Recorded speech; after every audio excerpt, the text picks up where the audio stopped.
पदं दर्शितं येन तस्मै श्रीगुरवे नमः।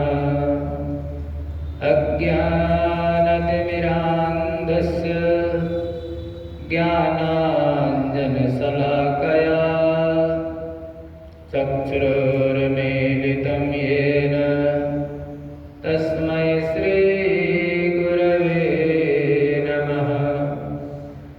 गुरुर्ब्रह्मा गुरुर्विष्णु गुरुर्देवो महेश्वरः गुरुर्साक्षात् परब्रह्म तस्मै श्रीगुरवे नमः। त्वमेव माता च पिता त्वमेव बन्धुश्च सखा त्वमेव विद्या द्रविणं त्वमेव सर्वं मम देवदेव त्वमेव सर्वं मम देवदेव। सच्चिदानन्दरूपाय विश्वोत्पत्त्यादिहेतवे तापत्रयविनाशाय श्रीकृष्णाय वयं नमः। यं प्रव्रजन्तमनुपेतमपेतकृत्यं द्वैपायनो विरहकातरया जुहाव पुत्रेति तन्मयतया तरवोऽभिनेदुः तं सर्वभूतहृदयं मन्यमानतोऽस्मि। वंशी विभूषितकरान्नवनीरदाभात् पीताम्बरादरुणबिम्बफलाधरोष्ठात् पूर्णेन्दुसुन्दर मुखादरविन्दनेत्रात् कृष्णात् परं किमपि तत्त्वमहं न जाने। कृष्णात् परं किमपि तत्त्वमहं न जाने। कबीरदास जी ने एक दुआ लिखा कि चलती चक्की देख करे दिया कबीरा रोए। दो पाटन के बीच में साबुत बचा न कोई। प्रातः काल गंगा माँ का स्नान करने के लिए जा रहे थे महाराज जी, तो देखा माताएं चक्की चला रही थी हाथ वाली। देख करके कबीरदास जी को रोना आया। जितना भी अन्न डाला जाता है चक्की के अंदर वो सारे गेहूं पिसते चले जाते हैं, कोई भी बचता नहीं है, सब पिसते चले जाते हैं। जब ऐसा देखा तो संतों का भाव चिंतन किया कि कोई आखिर बचता तो होगा, तो बचता कौन है? तो देखा जो चक्की के बीच में एक लोहे की कील होती है, जो दाना उस कील से चिपक गया, जो दाना उस कील के पास में आ गया, उस दाने का बाल भी बांका नहीं होता, और दाना पिसने से बच जाता है और सारे के सारे पिस जाते हैं। तात्पर्य क्या है? कबीरदास जी का भाव, इस संसार में जितने भी जीव हैं, संसार रूपी चक्की जिसके दो पार्ट हैं। एक पार्ट है जो रुका हुआ है नीचे वाला, और एक ऊपर वाला जो पार्ट है वो निरंतर चला करता है। जो रुका हुआ पार्ट है वो है पुरुष, वो कुछ करता नहीं है, वो कूटस्थ है, वो अटल है, वो नित्य है, वो कहीं ना आता न कहीं जाता है। पुरुष रूपी पार्ट रुका है, और जो प्रकृति है वो निरंतर घूमती रहती है, प्रकृति निरंतर चलती रहती है। यही तो भगवान कहते हैं, प्रकृति क्रियमाणानि गुणैः कर्माणि सर्वशः अहंकार विमूढ़ात्मा कर्ताहम् इति मन्यते। हे अर्जुन, मैं कुछ करता नहीं हूँ। जैसे हम लोग कहते हाय भगवान ने क्या किया, भगवान को ऐसा नहीं करना चाहिए था, आसमान में चला गया। भैया भगवान कुछ नहीं करते हैं, करते तो जीव के कर्म है, और जीव प्रकृति के परवश होकर के निरंतर कर्म करने के लिए संसार में बाध्य है, चाहे वो अच्छे कर्म करे चाहे बुरे कर्म करे। जो चक्की का ऊपर वाला भाग है वो निरंतर घूमता रहता, वो प्रकृति, सारे जीव पिसते रहते हैं। कोई बिरला बच जाता है जो उस कील से चिपक गया। वो कील कौन है? कील है सद्गुरुदेव भगवान के चरण, संतों के चरण, भगवान का सानिध्य। जो सत्संग में चला गया, जो अपने गुरुदेव की शरण में चला गया। महापुरुषों का कथन है, गुरु बिन होय कि ज्ञान, ज्ञान की होय विराग बिनु, गावहि वेद पुराण, सुख किलहि संतोष बिनु। बिना गुरु के ज्ञान संभव ही नहीं है, बिना गुरु के भगवत प्राप्ति असंभव है इस संसार में। इसलिए जो गुरुदेव के चरणों को पकड़ लेता है इस संसार सागर में, वो पिसने से बच जाता है और सागर को पार कर जाता है।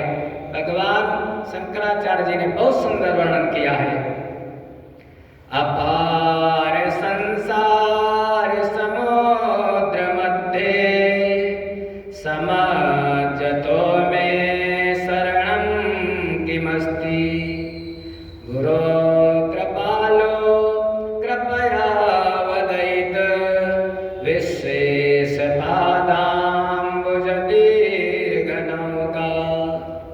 अपार संसार समुद्र मध्य, ऐसा संसार है अथाह सागर जिससे पार जाना बहुत ही मुश्किल है। हे गुरुदेव, हे कृपालु, ऐसी दया करो, ऐसा ज्ञान हमको प्रदान करो कि विशेष पादाम्बुज दीर्घनौका, उन भगवान के चरणों का सानिध्य प्राप्त करके, भगवान के चरणों रूपी नौका को पकड़ करके मैं भवसागर से पार हो जाऊं।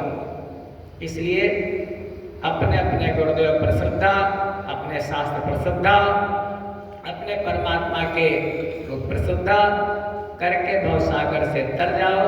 तो बार भगवान का नाम लो, उसके बाद भगवान की चर्चा हम लोग करते हैं। कृष्ण गोविंद गोविंद गोपाल नंद लाल, राधे गोविंद गोविंद गोपाल नंद लाल। कृष्ण गोविंद गोविंद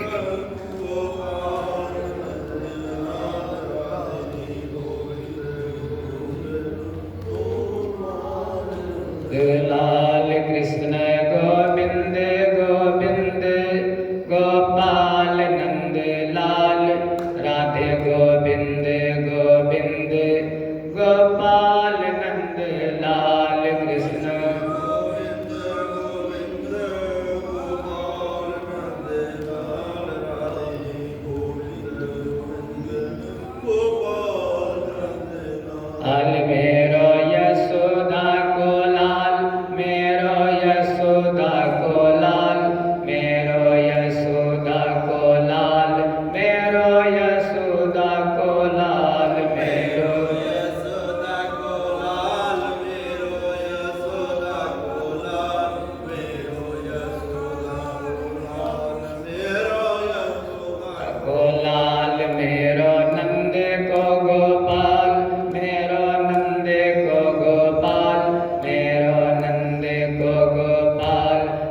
मेरो नंद को गोपाल मेरो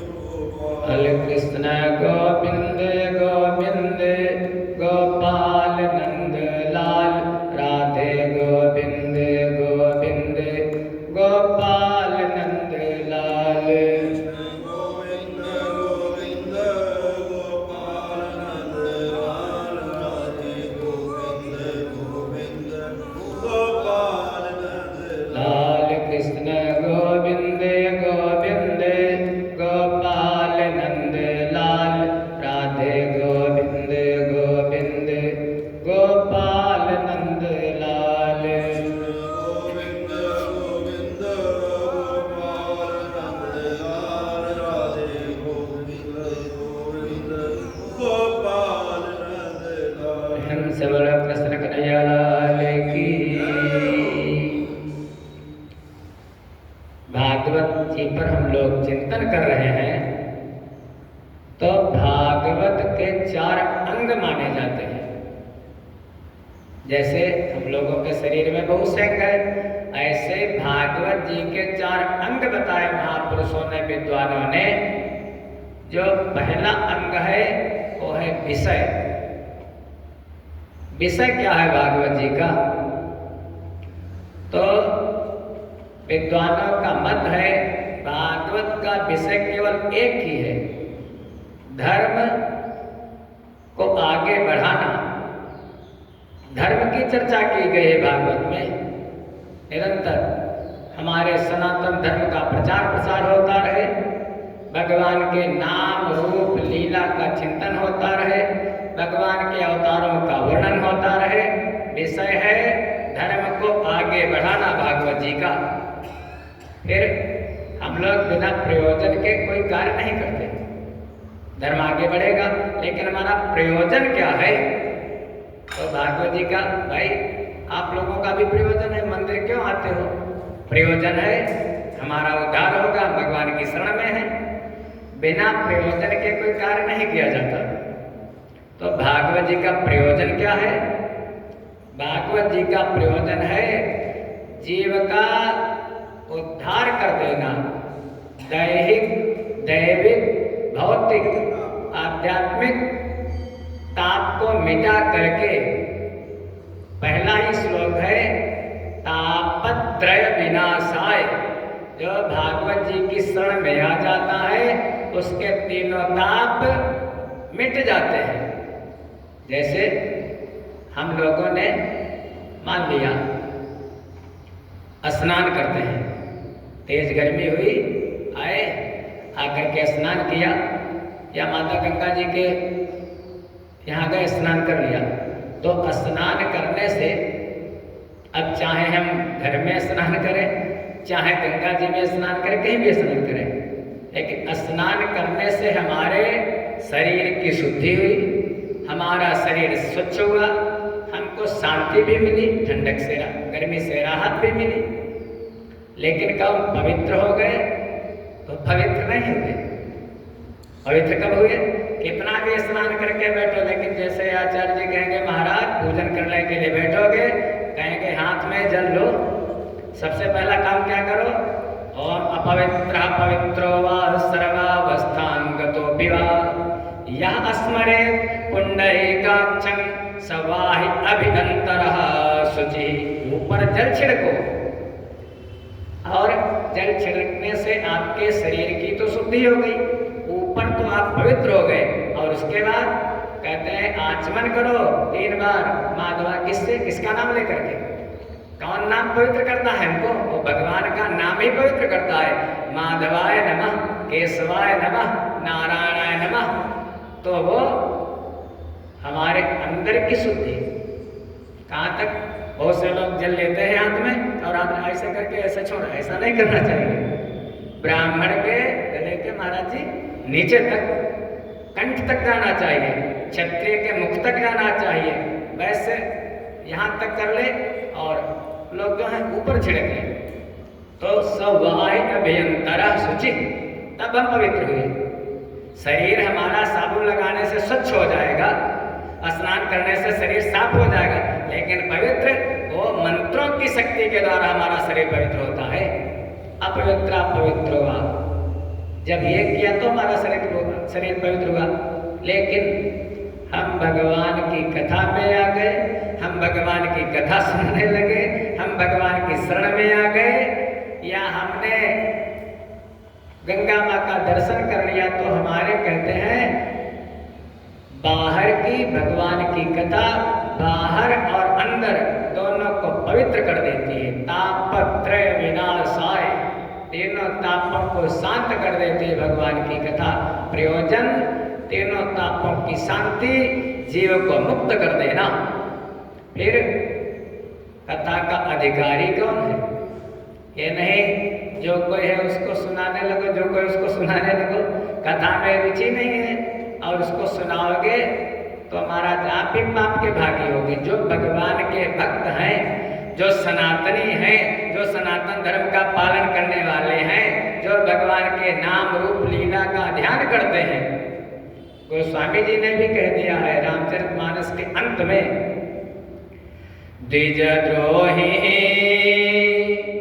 न सुनाई कबहूं, सुरपति सरिस होय पुनित बहूं, राम कथा के ते अधिकारी, जिनके सतसंगति अति प्यारी। अधिकारी कौन है? जो सत्संगी है, जिसको संतों का साथ अच्छा लगता है, सत्संग अच्छा लगता है, भगवान का दर्शन अच्छा लगता है, भगवान की भक्ति अच्छी लगती है वो। और सीधे सीधे लिखा है द्विजद्रोही, जो संतों का द्रोही हो, जो ब्राह्मणों का द्रोही हो, जो गौ माता का द्रोही हो, जो सनातन धर्म का द्रोही हो, उसको कभी भी महाराज नहीं सुनाना चाहिए। राम कथा के ते अधिकारी, आप उनको कितना भी सुनाओ लेकिन उन पर कोई फर्क पड़ने वाला नहीं है। वो केले का पत्ता बैंगन समझ लो, पानी डालो नीचे। कहते हैं मूर्ख हृदय न चेत, यद्यपि सुधा बरसहि जलद, फूल ही फरहि न बेत, चाहे गुरु मिलहि बिरंचि सम। फूल ही फरहि न बेत, यद्यपि सुधा बरसहि जलद।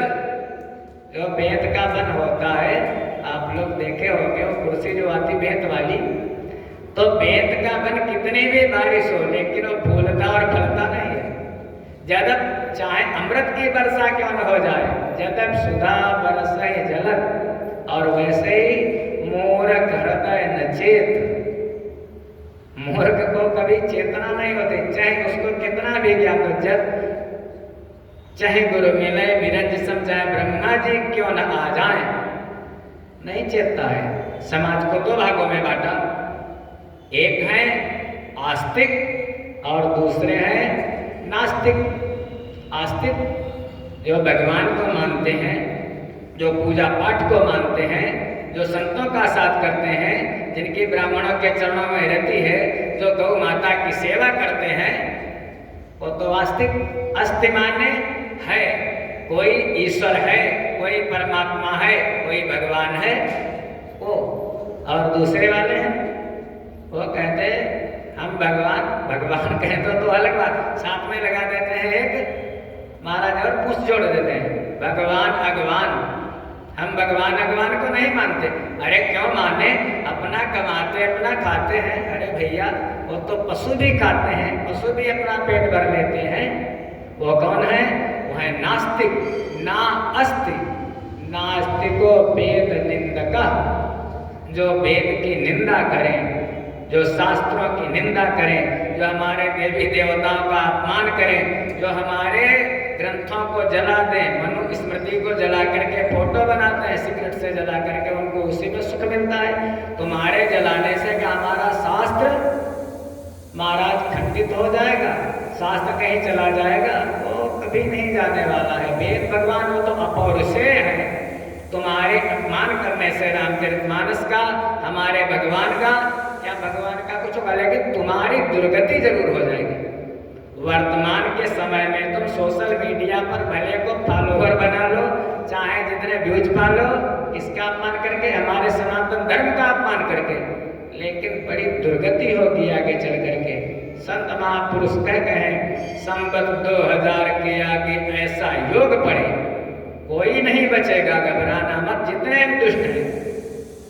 भगवान जब अति हो जाती है तब यदा यदा हि धर्मस्य ग्लानिर्भवति भारत अभ्युत्थानम् अधर्मस्य तदात्मानं सृजाम्यहम्। हे अर्जुन, भगवान श्रीमद् भगवत गीता जी में कहते हैं यदा यदा हि धर्मस्य ग्लानिर्भवति भारत, जब जब धर्म की हानि होती है, जब जब धर्म घटता है, दुष्ट बढ़ते हैं, धर्म पर अत्याचार करते हैं, तब अभ्युत्थानम् अधर्मस्य तदात्मानं सृजाम्यहम्। धर्म का उत्थान करने के लिए और अधर्म का विनाश करने के लिए मैं प्रकट हो जाता हूँ, मैं अवतार लेता हूँ। इसलिए भगवान की अवतार के 3 हेतु हैं। पहला, परित्राणाय साधूनां विनाशाय च दुष्कृतां धर्म संस्थापनार्थाय संभवामि युगे युगे। पहला कारण संतों की रक्षा, परित्राणाय साधूनां, इसीलिए तो आते हैं भगवान, गीता जी में बताया गया। फिर विनाशाय च दुष्कृताम, दुष्टों का विनाश करने के लिए, और फिर तीसरा धर्म संस्थापनार्थाय संभवामि युगे युगे, धर्म की स्थापना करने के लिए। जब धर्म घट जाता है तब भगवान अवतार लेते हैं। गीता जी में 3 कारण और रामचरितमानस में 4 कारण। भगवान राम जी किस लिए अवतरित हुए हैं? विप्रधेनु सुर संतहित लीन मनुज अवतार निज इच्छा निर्मित तनु माया गुण गोपार। विप्र, जिनको जरा जरा सी बातों पर गाली दी जाती है, समय अगर सबसे कोई गया गुजरा है तो कौन? पंडित जी, ब्राह्मण। लेकिन भगवान किस लिए आते हैं?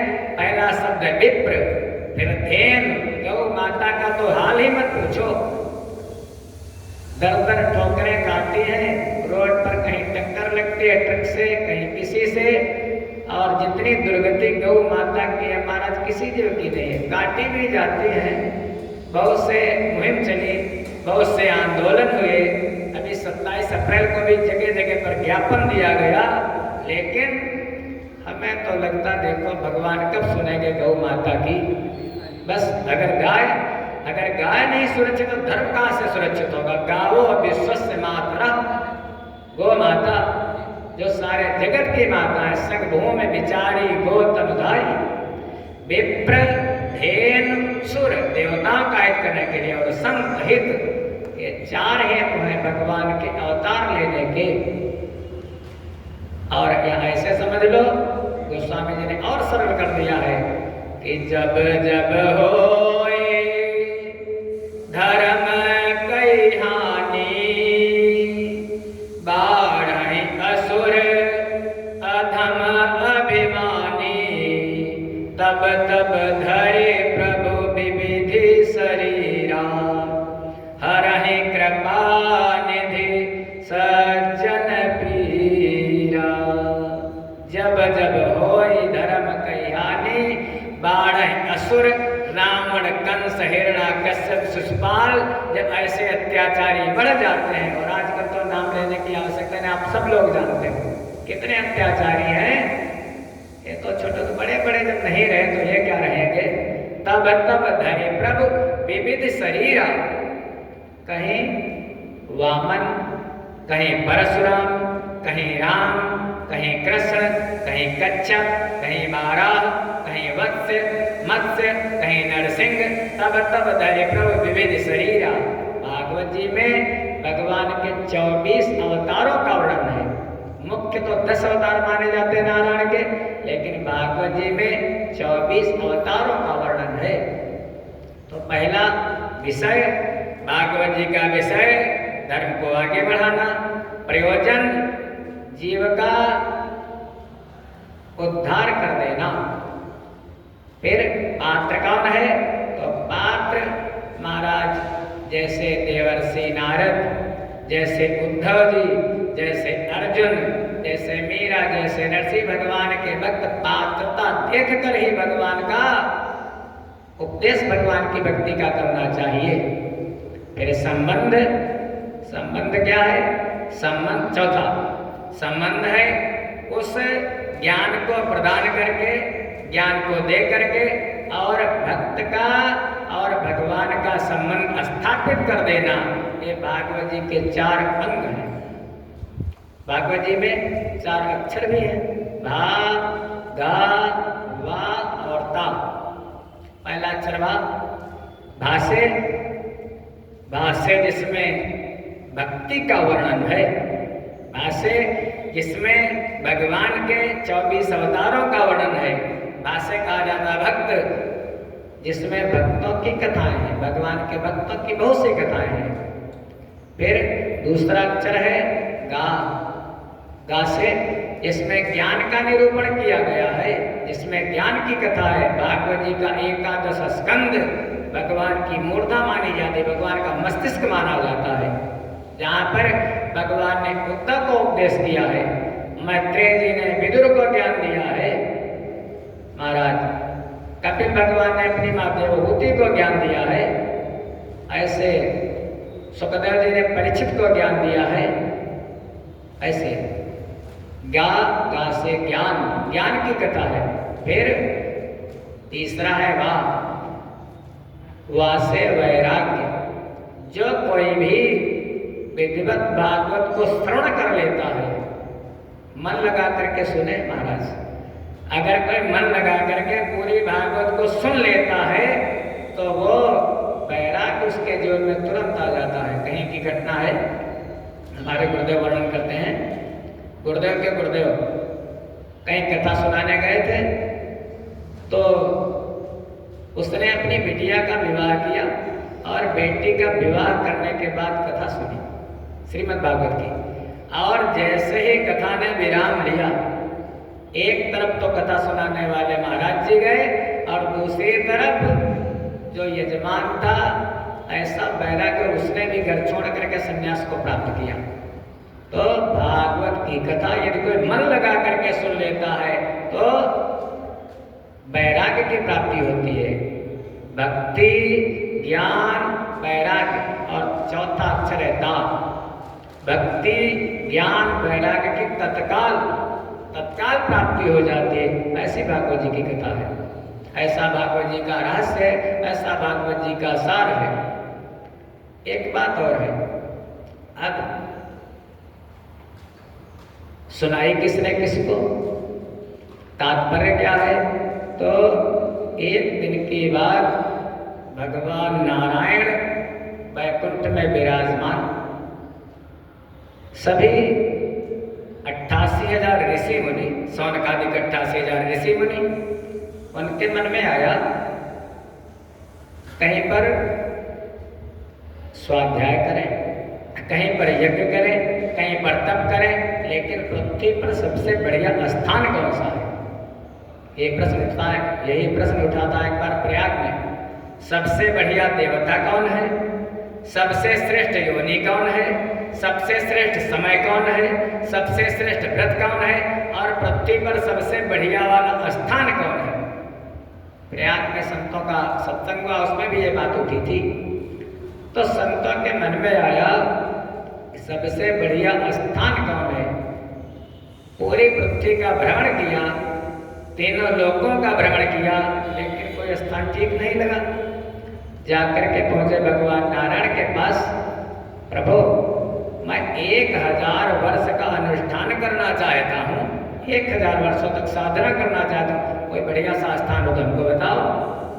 भगवान नारायण ने कहा, भैया मैं तो वैकुंठवासी हूँ, शांताकारं भुजगशयनं, मैं तो कहीं पर इधर उधर जाता नहीं, व्यापक जरूर हूं, विष्णु है व्यापक, लेकिन मैं अपने सुदर्शन चक्र को छोड़े देता हूं ऋषियों। हमारा ये सुदर्शन चक्र जहां पर जाकर के गिर जाए, जहां पर जाकर के ये शांत हो जाए, उसी स्थान को श्रेष्ठ मान लेना। अब सुदर्शन चक्र भगवान नारायण का आगे आगे, सौनक का 88,000 ऋषि पीछे पीछे चल दिए।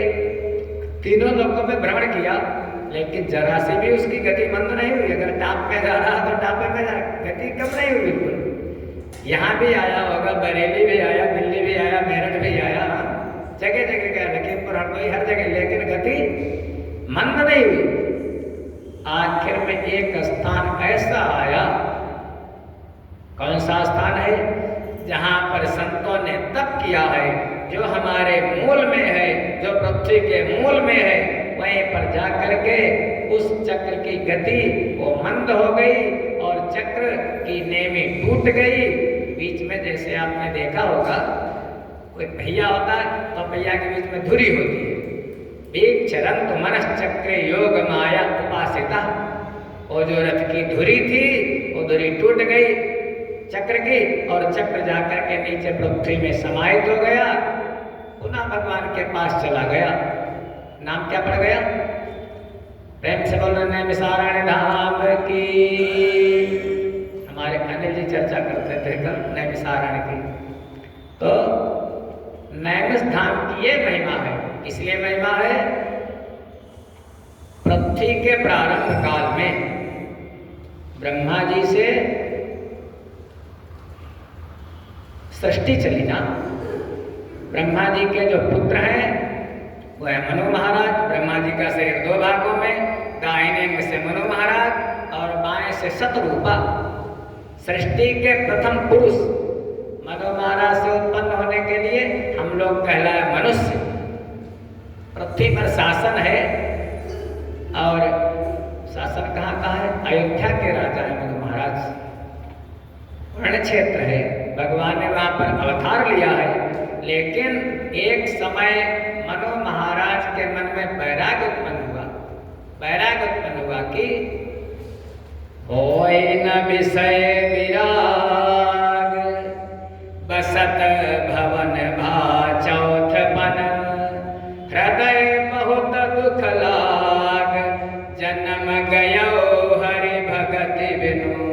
अरे सारा जीवन ऐसे बीत गया भगवान की भक्ति के बगैर।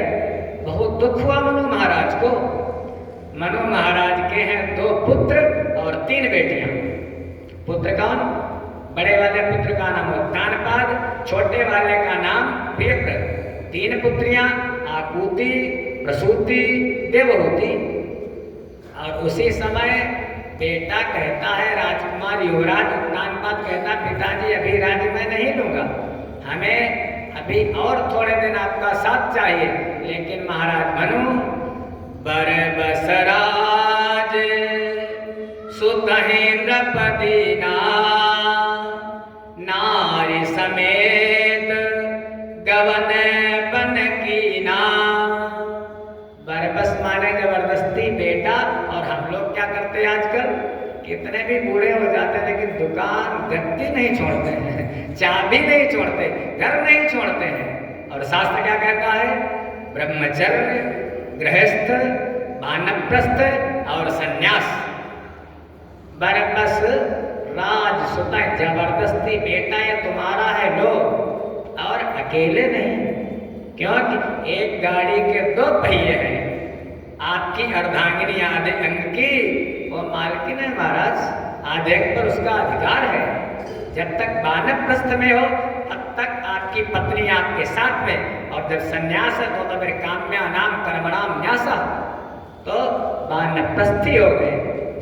55 साल के बाद, 60 साल के बाद वानप्रस्थी हो जाना चाहिए, ऐसा शास्त्र कहता है।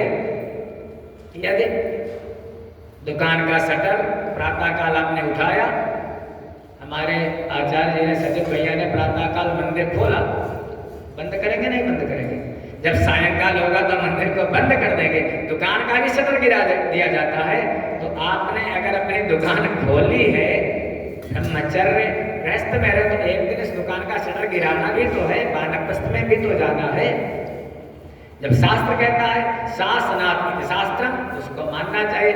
बरबस राज सुमहेंद्रपतिना नारी समेत गवन बन कीना। अयोध्या के राजा आए कहाँ पर? उसी स्थान पर आए हैं जहाँ भगवान का सुदर्शन चक्र गिरा है। कौन सा स्थान है? तीर्थ तो बहुत से हैं भैया। हम लोग कहीं बाहर जाते हैं, मान लिया कभी चले गए गुजरात, कभी चले गए राजस्थान, तो वहाँ पर लोग बोलते महाराज जी कहाँ स्थान है? तो हम कहते थे भैया सीतापुर। तो सीतापुर से पहचान नहीं है, वो सीतापुर से बिहार वाला, वहाँ चले जाते हैं। जब हम कहते हैं नैमिष, अरे महाराज तुरंत पहचान हो जाती है। हमारी पहचान सीतापुर से नहीं, हमारी पहचान है नैमिषारण्य से। कोई भी पुराण उठा करके आप लोग 18 पुराण है, क्या आएगा? पहला शब्द आएगा सूत जी बोले हे सौनकादि इकट्ठा से एकदा नैमिषारण्ये ऋषयः सौनकादयः। सौनक आदि ऋषि जहाँ पर इकट्ठे हुए, जहाँ पर संत बैठ जाते हैं, वही तीर्थ बन जाता है। वहीं पर आए हैं महाराज मनु। तीर्थ बर नैमिष विख्याता अति पुनीत साधक सिद्धिदाता। तीर्थ बर, तीर्थ राज माना जाता है। नैमिष विख्याता, विख्यात अति पुनीत।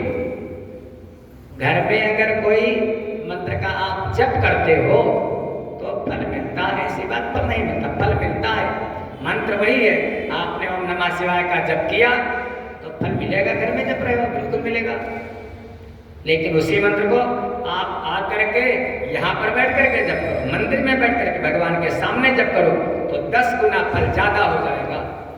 एक बार आपने जप किया और यहाँ पर एक बार किया तो 10 गुना हो गया, 10 मंत्र के बराबर। उसी मंत्र को, मंत्र वही है ओम नमः शिवाय, वहां से चले गए, कहाँ चले गए? यहाँ से गंगा जी के तट पर तीर्थ पर चले गए, 100 गुना फल हो गया महाराज। मंत्र एक ही बार बोलोगे लेकिन 100 मंत्रों के बराबर फल मिलेगा तीर्थ में। फिर तीर्थ से भी आगे बढ़े, कहाँ चले गए? प्रभास क्षेत्र में चले गए, समुद्र के किनारे चले गए तो करोड़ों गुना फल मिलेगा। मंत्र वही है। इसीलिए महाराज बलि को यज्ञ करने के लिए शुक्राचार्य जी प्रभास क्षेत्र में ले जाते हैं, रघुकक्ष क्षेत्र में ले जाते हैं। वहां पर समुद्र पर करोड़ों गुना फल मिलता है और मंत्र वही है। उसको जप करने के लिए आप पर्वत पर चले गए, कहीं हिमालय पर चले गए तो फिर अनंत गुना, एक ही मंत्र है लेकिन अनंत गुना फल मिलता है। इसीलिए जो संत महात्मा होते थे, जो राक्षस लोग होते थे, तब करने कहाँ जाते थे? पर्वत पर तो जाते थे। इसलिए महाराज जैसा जिसकी इच्छा होती है आए कहाँ पर? अयोध्या के राजा तीर्थ बर नैमिष विख्याता, जहाँ पर संतों की महिमा है। अरे कितनी महिमा है नैमिष धाम की। और नाम लेते थे साथ में मिश्रिक, मिश्रिक, मिश्रिक तीर्थ। कौन? वहाँ का कौन संत है जिसका नाम वेदों में आया है? पुराणों की तो बात छोड़ दो, उपनिषद में जिनकी चर्चा की, दत्त, अथर्वण, अश्वशिरा भी उनका नाम है। हम लोग कह देते हैं प्रेम से दधीची। मिश्रिक में दधीची कुंड एक ऋषि है जिनका नाम अथर्वण ऋषि।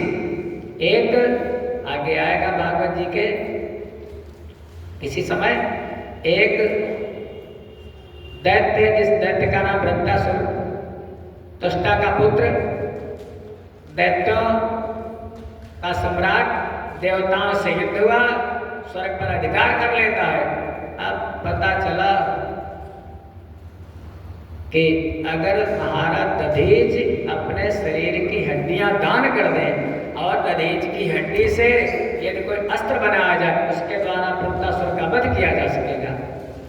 अब कहने लगे अरे भैया, और किसी धन दौलत की बात होती तो दे देता, लेकिन शरीर कौन देगा?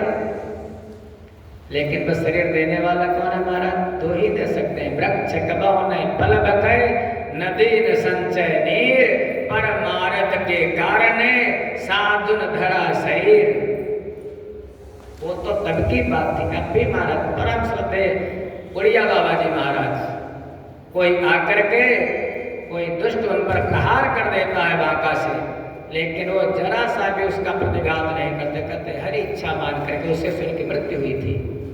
संत ही सह ले, तो जो सहन कर ले वही संत। इसी तपोभूमि पर नैमिष के क्षेत्र में महाराज देवराज इंद्र पधारे देवताओं के सहित, और उनकी पत्नी ऐसा वर्णन कहीं बाहर थी। उसी समय उन्होंने उनसे याचना की, आपका शरीर हमको चाहिए।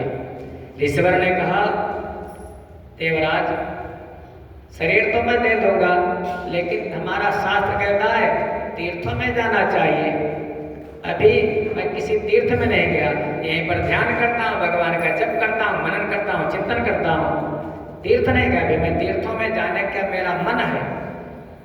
देवराज इंद्र कहने लगे, तीर्थों की बात करते हो? अरे महाराज, यानि सर्वाणि तीर्थानि तानि सर्वाणि, में वैसे सारे तीर्थ तो हमारे बस में है, आपको जाने की आवश्यकता नहीं है। सारे तीर्थों का भी मैं यही बुला देता हूँ। देवराज इंद्र ने सारे तीर्थों का आवाहन किया, और वहीं पर जितने भी तीर्थ हैं वहीं पर आ गए नैमिष की तपोभूमि पर।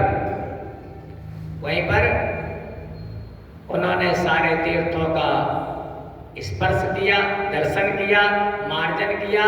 भगवान बद्रीनाथ भी, भगवान केदारनाथ भी, गंगोत्री, यमुनोत्री, रामेश्वरम, जितने भी तीर्थ हैं सारे के सारे तीर्थ आए।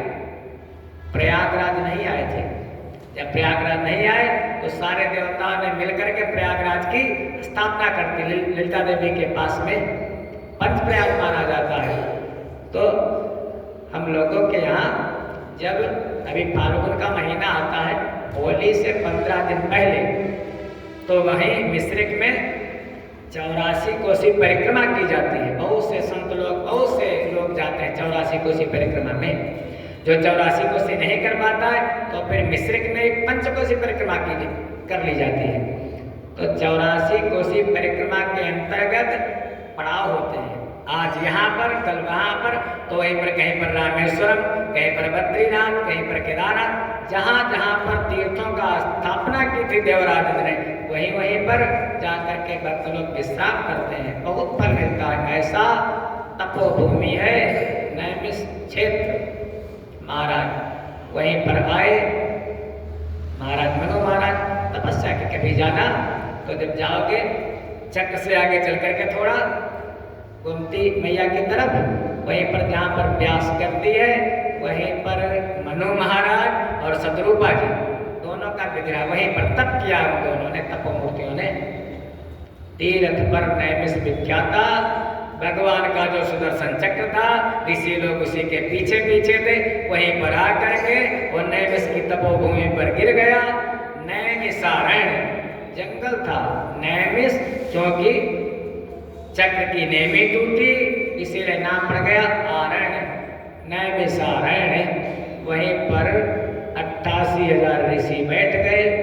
अब रोज प्रातः काल यज्ञ करते हैं, हवन करते हैं, स्वाहा स्वाहा करते हैं, पूरा दिन ही है, तो पूरे दिन आखिर करें क्या भाई? मन जो है ना उब जाता है पूरे दिन। अब जैसे हम प्रातः काल के 1 घंटे सत्संग कर लो, अब दिन भर पूरा 24 घंटे पड़े रहो, भगवान का भजन करो, ध्यान करो, तो जी तो उठता है। या शाम को भी कुछ हो तो चलो ठीक है, कथा वगैरह होती है, 2-2 टाइम होती है कहीं पर। ऐसे ऋषि लोग गए, पहले कि क्या किया जाए, क्या किया जाए, तो उन्हीं में से एक संत हैं जिनका नाम है सूत जी। सूत जी को बढ़िया सा एक आसन बनाया, आसन बना करके व्यास मंच बना दिया, ऐसे व्यास गद्दी बना दी और उसी पर सूत जी को बिठा दिया। बहुत विद्वान नहीं है, बहुत ज्ञानी नहीं है। 88,000 ऋषि जो हैं वो तो ब्रह्मवेत्ता ऋषि हैं, सौनक, जिनकी 5 शालाएं चलती हैं, गौशाला, यज्ञशाला, पाकशाला, पाठशाला, वो 5 शालाओं के मालिक हैं महाराज। याज्ञवल्क्य जी हैं, वशिष्ठ हैं, अत्रि हैं, अंगिरा हैं, पुलस्त हैं, गौतम हैं, बड़े बड़े विद्वान वहाँ पर बैठे हैं। और वहीं पर सूत जी को आसन दे दिया। ऊपर बैठो महाराज। ऊपर बैठ गए और सौनक आदि इकट्ठा से जा नीचे बैठ गए। नैमिषे सूतम आसीनम अभिवाद्य महामतिम कथामृत रसास्वाद कुशलः सौनको ब्रवीत। नैमिषे सूतम आसीनम, सूर्य को नैमिष में स्थापित कर दिया। अभिवाद्य महामतिम, महामति सौनक जी ने प्रश्न किया, महाराज कथामृत रसास्वाद, ऐसी रसयुक्त कथा सुनाओ कि हमारा मन लगे, क्योंकि 1000 साल तक का हमारा अनुष्ठान है। एक शर्त भी हमारी है सूत जी, कथा सुनाना, लेकिन कथा कैसी सुनाना? अज्ञान ध्वांत विध्वंस कोटि सूर्य समप्रभ सूताख्याय कथा सारम मम कर्ण रसायनम। ऐसी कथा सुनाना जो हमारे अज्ञान का नाश कर दे, अज्ञान को बिल्कुल खत्म कर दे। वही तो गुरु होता है हमारा, जो अज्ञान का नाश कर दे। ऐसी कथा सुनाना, और कथा ऐसी सुनाना कि हमारे कानों को भी प्रिय लगे, हमारे कानों कर्ण प्रिय हो हमारी। कहने लगे ठीक है, ये शर्त लगा दी। और ये भी शर्त लगा दी महाराज, भक्ति ज्ञान विरागाप्तो विवेको वर्धते महान् माया मोह निरासश्च वैष्णवे क्रियते कथम। हे सूत जी, भक्ति ज्ञान और वैराग्य 3 है। तो भक्ति ज्ञान और वैराग्य ऐसे प्राप्त नहीं किया जा सकता, बुद्धि से नहीं प्राप्त किया जा सकता। इन तीनों को बढ़ाने वाला विवेक कैसे प्राप्त होता है? पहला प्रश्न हमारा महाराज जी ये है। भक्ति आई, बुद्धि तो सबके पास है, कितनी बड़ी बरेली है, सबके पास बुद्धि है, लेकिन विवेक किसके पास है?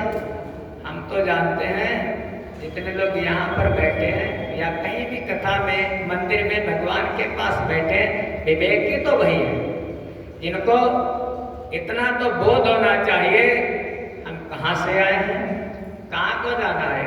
को में जननी को में दाता, हमारी माता कौन है, हमारे पिता कौन है, हमारा कारण कौन है? कौन कारण है हमारा? हमारा कारण तो हमारा परमात्मा है ना। बार बार सुनते हो आप लोग, ईश्वर अंश जीव अविनाशी चेतन अमल सहज सुख राशि।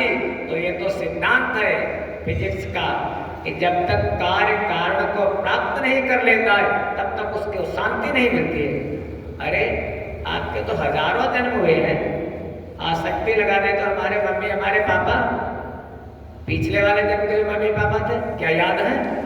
फिर आगे आने वाले मम्मी पापा क्या आपको याद है? पता नहीं कितनी माता, पता नहीं कितने पुत्र, पता नहीं कितने पिता आपको मिल चुके हैं। अगर आसक्ति लगा दोगे महाराज अभी और भी जन्म लेने हैं, पता नहीं कितने जन्म लोगे। ये जब भगवान की हेतु की कृपा होगी तभी उनको प्राप्त करोगे। तो आखिर हम हैं कहाँ, हम हैं कौन और हम कहाँ से आए हैं? हमारा कारण कौन है? जो अपने कारण को ढूंढे वो हमारा साधक, और जो कार्य को ढूंढे वो संसारी। तो हमारा कारण तो वही है, उनको हम आखिर हैं कौन? भक्ति ज्ञान विरागा, तो ये विवेक जिसके अंदर है। अस विवेक जब दे विधाता, अपने आप नहीं प्राप्त होता है, ये भगवान की जब परम कृपा होती तब विवेक जग जाता है। कौन? रामचरितमानस में कथा आती, एक बार भरद्वाज जी का आश्रम प्रयाग में याज्ञवल्क जी गए। याज्ञवल्क जी की 2 पत्नियां हैं। याज्ञवल्क जी जनक जी के गुरु जी, जिनकी 2 पत्नियां, एक का नाम मैत्रेयी, दूसरे का नाम कात्यायनी। उपनिषद में कथा आई है। मैत्रेयी ने कहा देखो अकेले मत जाओ, मैं भी साथ में चलूंगी, मैं तुम्हारी अर्धांगिनी हूं, आदेश पर मेरा अधिकार है। कात्यायनी जो छोटी है अपने अपने बच्चों को मैत्रेयी ने उसको दे दिया और पति के साथ चल दी तीर्थ करने के लिए। 1 महीने तक कल्पवास किया जा करके प्रयाग में, और तब तक महाराज भरद्वाज जी कुछ नहीं बोले, सेवा करते रहे। भगवान के भक्त भरद्वाज जी हैं, भरद्वाज जी के आश्रम में राम जी गए हैं, सेवा करते रहे। जब महीना बीत गया, कल्पवास पूरा हुआ, माघ मकर गतर जब होई, तीर्थपति जाओ सब कोई सब जाते हैं। अब जब याज्ञवल्क्य जी चलने लगे तब भरद्वाज जी चरणों में गिर गए। अभी तक तो अपनी मर्जी से रुके थे महाराज जी। और जागबलिक मुनि परम विवेकी, भरद्वाज राखे पद टेकी। जागबलिक मुनि परम विवेकी, परम विद्वान है याज्ञवल्क्य जी। भरद्वाज जी ने चरणों में गिर करके महाराज रोक लिया याज्ञवल्क्य जी को। याज्ञवल्क्य जो इतनी यज्ञ किया है, इतनी यज्ञ किया है, स्वाध्याय यज्ञ, ज्ञान यज्ञ, तप यज्ञ, यज्ञ के वलकल माने वस्त्र पहन लिए हैं, वो याज्ञवल्क्य जी हैं महाराज। तो विवेक सबके पास नहीं है, विवेक तो बिरलों के पास होता है। पहला प्रश्न यही किया, भक्ति ज्ञान विरागाप्तो विवेको वर्धते महान, वो विवेक कैसे प्राप्त होता है। फिर दूसरा प्रश्न यह है कि माया मोह निरासश्च वैष्णवे क्रियते कथम। इस कलयुग में जीव आसुरी स्वभाव के हो गए हैं, दैत्य स्वभाव के, निशाचर स्वभाव के। अब आप लोग तो देख ही रहे हो, पिता पुत्र को मार देता है, पत्नी पति का वध कर देती है, पति पत्नी के गोली मार देता है, बेटा बाप को मार देता है, बाप बेटे का, बाप बेटी का। आसुरी स्वभाव के हो गए हैं। फिर तीसरा, माया मोह से पार जाने का रास्ता कौन सा है। फिर वो भगवान कृष्ण कौन है, उनका रूप कैसा है, उनका स्वरूप कैसा है, और भगवान कृष्ण को प्राप्त करने का सबसे श्रेष्ठ साधन कौन सा है। ये 5 प्रश्न पूछे महाराज सनक जी ने, और इन्हीं प्रश्नों का उत्तर देते हैं भागवत जी में महाराज सूत जी। कौन सा उत्तर दिया, क्या बताया, भागवत जी के कौन से अंग हैं, 24 अवतार कैसे लिए भगवान ने, क्या बताया, इस पर हम लोग आज नहीं बल्कि समय के अनुसार कल विचार करेंगे। यहीं पर वाणी को विराम देते हैं। सभी का मंगल हो, सभी का कल्याण हो। तीर्थों का सेवन जरूर करना चाहिए, कथा को जरूर सुनना चाहिए, भगवान के मंदिर में जरूर जाना चाहिए। ये हमारे मनुष्य शरीर का है महाराज। कभी चले जाओ वृंदावन, कभी चले जाओ हरिद्वार, कभी नैमिष भी घूमाओ महाराज। तो मूल में कहते हैं चाहे जितने भी तीर्थ कर लो, लेकिन आखिर में जब तक आप नैमिष नहीं जाओगे तब तक पूर्णता नहीं होगी। पास में आपका ज्यादा दूर थोड़ी ना है। प्रेम से सद्गुरुदेव भगवान